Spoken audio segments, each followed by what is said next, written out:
آپ کے قریب محبوب علیہ السلام نے ارشاد فرمایا میرے غلاموں تم اپنے باپ کو خوش کیا کرو، باپ کو راضی رکھا کرو، اپنے باپ کی خدمت کیا کرو۔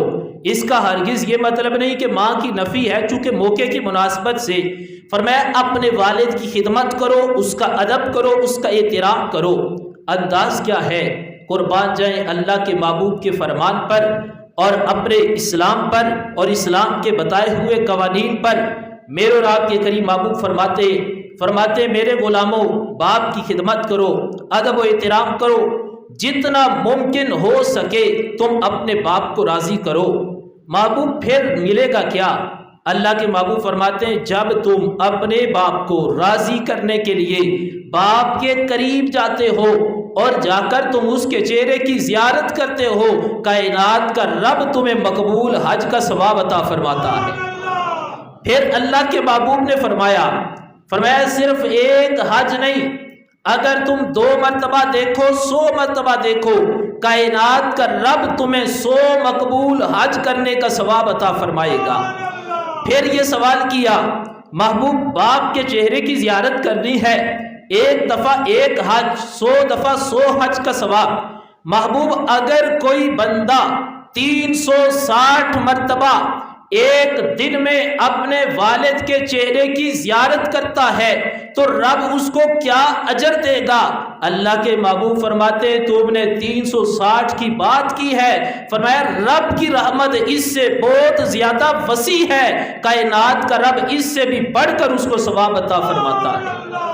اب ایک ہے اولاد اپنے باپ کے چہرے کی زیارت کرے، اولاد کو حج کرنے کا ثواب ملتا ہے، لیکن اگر دوسرے مقام پہ دوسری حدیث مبارکہ کو دیکھیں تو اگر باپ دیکھے تو پھر اولاد کو کیا ملتا ہے؟ قربان جائیں محبوب کے فرمان پر۔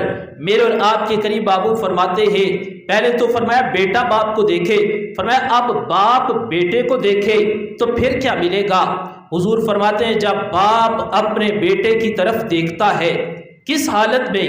فرمایا بیٹا باپ کی خدمت کرتا ہے، اس کو راضی کرتا ہے، اس کو خوش کرتا ہے، خوش کرنے کے حربے استعمال کرتا ہے، باپ خوش ہو جاتا ہے۔ فرمایا جب باپ خوش ہو کر اپنے بیٹے کی طرف دیکھتا ہے، اس کے چہرے پر نظر ڈالتا ہے اور باپ کا کلیجہ خوش ہو جاتا ہے، کائنات کا رب اس بیٹے کو اس پر بھی غلام آزاد کرنے کا ثواب عطا فرماتا ہے۔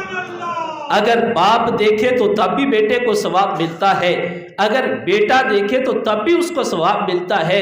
ثواب اسی صورت میں ملتا ہے کہ جب بیٹا اپنے والدین کا فرما بردار بیٹا ہوتا ہے، وہ خدمت گزار ہوتا ہے، اس حالت میں جب وہ چہرے کو دیکھتا ہے یا خدمت میں پیش ہوتا ہے، دونوں صورتوں میں کائنات کا رب بیٹے کو ثواب عطا فرماتا ہے۔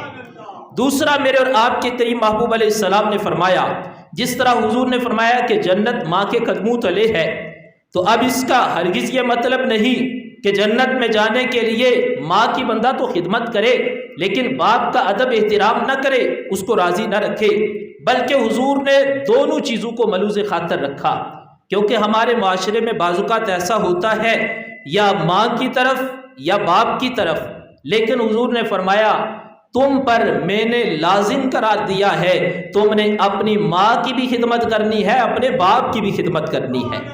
اب حضور علیہ السلام نے جہاں پر فرمایا کہ ماں کے قدموں تلے جنت ہے، وہاں پہ حضور نے فرمایا میرے غلاموں میں تمہیں بتاتا ہوں جنت میں جانے کے لیے ماں کا احترام خدمت بڑی ضروری ہے، لیکن اس کے ساتھ ساتھ باپ کا احترام اور اس کی خدمت کرنا بھی تمہارے اوپر بہت ضروری ہے۔ محبوب آخر جنت کا اور باپ کا آپس میں تعلق کیا ہے؟ حدیث مبارکہ سن کر اپنے ایمان کو تازہ کرو۔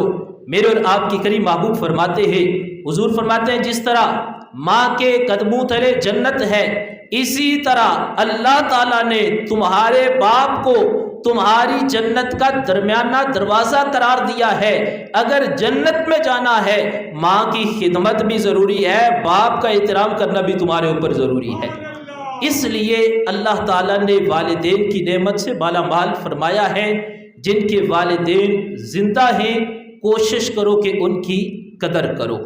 جب دنیا سے چلے جاتے ہیں پھر کسی سے پوچھو باپ کیا چیز ہے، ماں کیا چیز ہے، پھر خوشی بھی ملے تو اندر سے پریشانی ہوتی ہے، کاش اس خوشی کے وقت میری ماں موجود ہوتی، میرے باپ کا سایہ میرے سر پر موجود ہوتا۔ لیکن جب کمی محسوس ہوتی ہے پھر جانے والے واپس نہیں آتے۔ اس لیے کوشش کریں کہ اپنے والدین کا ادب اور ان کی خدمت کریں۔